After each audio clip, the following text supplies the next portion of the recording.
Hello students, ছাত্রবন্ধু একাডেমিতে তোমাদেরকে সকলকে জানাই স্বাগত।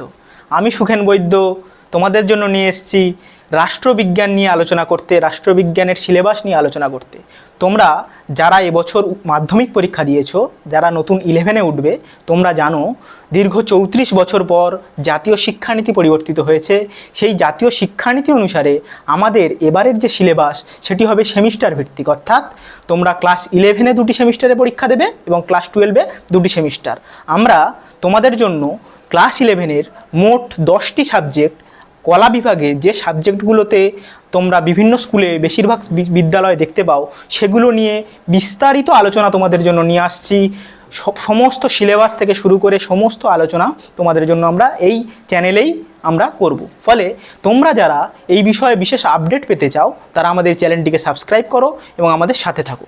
এখন আজকে আমি সুখেন বৈদ্য তোমাদের জন্য নিয়ে এসেছি রাষ্ট্রবিজ্ঞানের ক্লাস 11-এর সিলেবাস সংক্রান্ত আলোচনা করতে। চলো দেখে নিই রাষ্ট্রবিজ্ঞানের সিলেবাসে কি এসছে, কি বাদ গেছে এবং কি নিয়ে আমরা এই বছরটা পড়াশুনো করব। চলো দেখা যাক। আমরা রাষ্ট্রবিজ্ঞানের আলোচনা যদি করি, প্রথম সেমিস্টারে আমরা 6টা ইউনিট দেখতে পাচ্ছি। এখানে 2টি টপিক তোমরা দেখতে পাবে, একটি হচ্ছে পলিটিক্যাল থিওরি, একটি হচ্ছে কনস্টিটিউশন। পলিটিক্যাল থিওরিতে তোমরা দেখতে পাবে 3টি ইউনিট, প্রথম 3টি ইউনিট, অর্থাৎ পলিটিক্যাল সায়েন্সের নেচার, প্রকৃতি এবং স্কোপ, এই নিয়ে আমাদের প্রথম ইউনিট।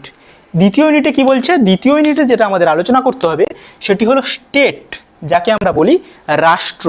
কি এই রাষ্ট্র, তার দীর্ঘ আলোচনা তোমরা পাবে, কিন্তু আজকে আমরা যা সিলেবাসটুকু দেখব। তৃতীয় যে ইউনিট, সেখানে তোমরা দেখতে পাবে সিটিজেনশিপ বা নাগরিকতার ধারণা। এছাড়া এই 3টি ইউনিট নিয়ে তোমরা বুঝলে যে পলিটিক্যাল থিওরি যে পেপারটি সেটি হলো।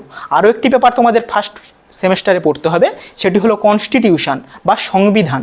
এই যে সংবিধান, তোমরা সকলেই জানো সংবিধান, ভারতের সংবিধান বিশ্বের সর্ববৃহৎ সংবিধান, সবচেয়ে জটিল সংবিধান। কিন্তু এই সংবিধানের কী পড়তে হবে? আমাদেরকে পড়তে হবে আন্ডারস্ট্যান্ডিং কনস্টিটিউশন। সংবিধান বলতে কি বোঝায়? শুধু কি ভারত সংবিধান ইউজ করে, নাকি সমস্ত পৃথিবীতেই সংবিধানের ধারণাটি রয়েছে? এছাড়া আমরা কি পড়ব? Making and philosophy of constitution.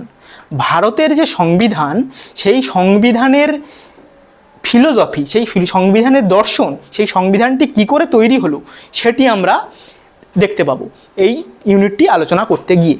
পরবর্তীতে আমরা 6th যে ইউনিটটি সেটি পড়ব তখন আমরা দেখব সেলিয়েন্ট ফিচার্স অফ কনস্টিটিউশন, অর্থাৎ সংবিধানের যে বৈশিষ্ট্যগুলি, ভারতের সংবিধানটি কেমন, ভারতের সংবিধান কেমন জটিল, কেন জটিল, ভারতের সংবিধানের সংশোধন কি করে হতে পারে, সমস্ত পুঙ্খানুপুঙ্খ বিষয় আমরা আলোচনা করব।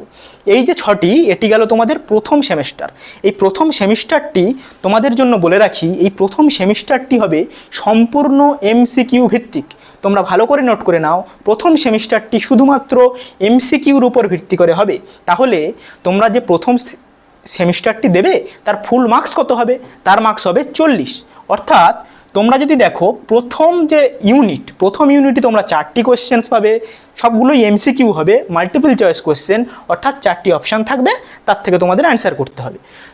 সেকেন্ড যে ইউনিট থাকবে সেখানে থাকবে 5টি কোয়েশ্চেন্স, একইভাবে সিটিজেনশিপের ওপর তোমাদের থাকবে 7টি কোয়েশ্চেন্স, এবং কনস্টিটিউশনের আন্ডারস্ট্যান্ডিংয়ের ওপর 6টি কোয়েশ্চেন্স, এবং সংবিধানের মেকিংয়ের ওপর 8টি, এবং বৈশিষ্ট্যের উপর 10টি। এই যে 40টি কোয়েশ্চেন্স, এই 40টি কোয়েশ্চেন্সের উপর কিন্তু তোমাদের প্রথম সেমিস্টারটি পরীক্ষা হবে।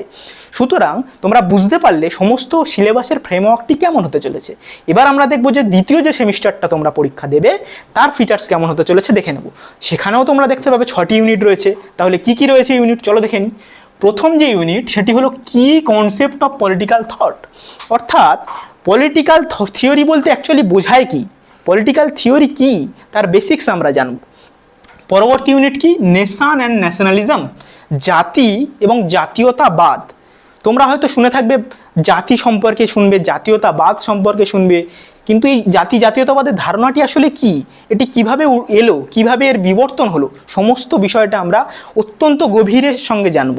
তৃতীয় যে ইউনিটটি সেটি হলো ফর্মস অফ গভর্নমেন্ট, অর্থাৎ সরকারের যে বিভাগগুলি সেগুলি কেমন, সরকার বলতে কি বোঝায়, এই যে সমস্ত বিষয়টা আমরা তোমাদের সামনে অত্যন্ত দক্ষতার সঙ্গে এবং অত্যন্ত গভীরে গিয়ে আলোচনা করার চেষ্টা করব। পরবর্তী যে ইউনিট সেটি হলো ফান্ডামেন্টাল ডিউটিস, ফান্ডামেন্টাল রাইটস।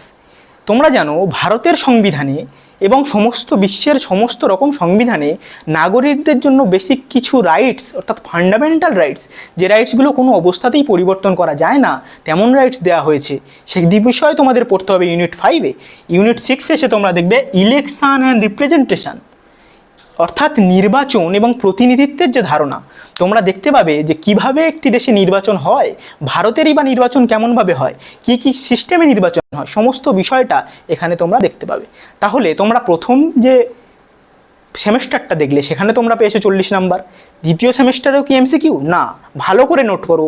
দ্বিতীয় সেমিস্টারে তোমাদের জন্য থাকবে এমসিকিউ এবং এসিকিউ, অর্থাৎ শর্ট অ্যান্সার টাইপ কোশ্চেন এবং বড় কোশ্চেনও সমাহারে তোমাদের আলোচনা করব। অর্থাৎ তোমরা দেখে নাও যে নাম্বার বিভাজনটি কেমন থাকবে। প্রথম ইউনিট তোমরা যদি দেখো কনসেপ্ট অফ পলিটিক্যাল থিওরি, এখানে তোমাদের কি থাকবে? এখানে থাকবে তোমাদের দুটি এমসিকিউ অর্থাৎ দুটি মাল্টিপল চয়েস কোয়েশ্চেন এবং একটি 6 নাম্বারের বড় কোয়েশ্চেন্স তোমাদের জন্য এখানে করতে হবে। পরবর্তী ইউনিট তোমরা যদি দেখো জাতীয়তাবাদের যে কোয়েশ্চেন, সেখানে তোমাদেরকে দুটি শর্ট কোয়েশ্চেন্স এমসিকিউ এবং একটি 4 নাম্বারের বড় কোয়েশ্চেন্স তোমাদের এখান থেকে লিখতে হবে। তৃতীয় যেটা দেখো ফর্মস অফ গভর্নমেন্ট, সরকারের যে প্রকার, সেখানে তোমরা যদি দেখো তোমাদের করতে হবে দুটি এমসিকিউ এবং একটি বড় কোয়েশ্চেন্স 6 নাম্বারের, এখান থেকে তোমাদেরকে অ্যাটেম্প্ট করতে হবে। কন্টেম্পোরারি ইন্ডিয়ান পলিটিক্যাল থটের বিষয়টা তোমরা যদি দেখো, সেখানে তোমাদের জন্য কোনো শর্ট কোয়েশ্চেন থাকছে না, শুধুমাত্র একটি বড় কোয়েশ্চেন 6 নাম্বারে তোমাদের এখান থেকে করতে হবে। এবং পঞ্চম অধ্যায় ফান্ডামেন্টাল রাইটস, মৌলিক অধিকারের যে বিষয়টাই, সেখানে তোমাদের দুটি এমসিকিউ একটি 4 নাম্বারের কোয়েশ্চেন্স অ্যাটেম্প্ট করতে হবে। এবং সর্বশেষ নির্বাচন ও প্রতিনিধিত্ব, সেখানে তোমাদের একটি 2 নাম্বারের দুটি এমসিকিউ থাকবে এবং একটি 4 নাম্বারের বড় কোয়েশ্চেন্স তোমাদেরকে অ্যাটেম্প্ট করতে হবে। এই যে সমস্ত বিষয়টা তোমরা কি দেখলে, এখানে ফুল মার্কস হলো 40, প্রথম সেমিস্টারে ফুল মার্কস 40। তাহলে তো বলবে স্যার 80 নাম্বারের হলো, আর 20 নাম্বার কী হবে? আরও যে 20 নাম্বার হবে সেটি হলো তোমাদের প্রজেক্ট ওয়ার্ক, অ্যাসাইনমেন্ট। সেখানে যে টপিকগুলি রয়েছে সেই টপিকগুলি সম্পর্কে প্রত্যেকটি টপিক নিয়ে বিস্তারিত আলোচনা করব।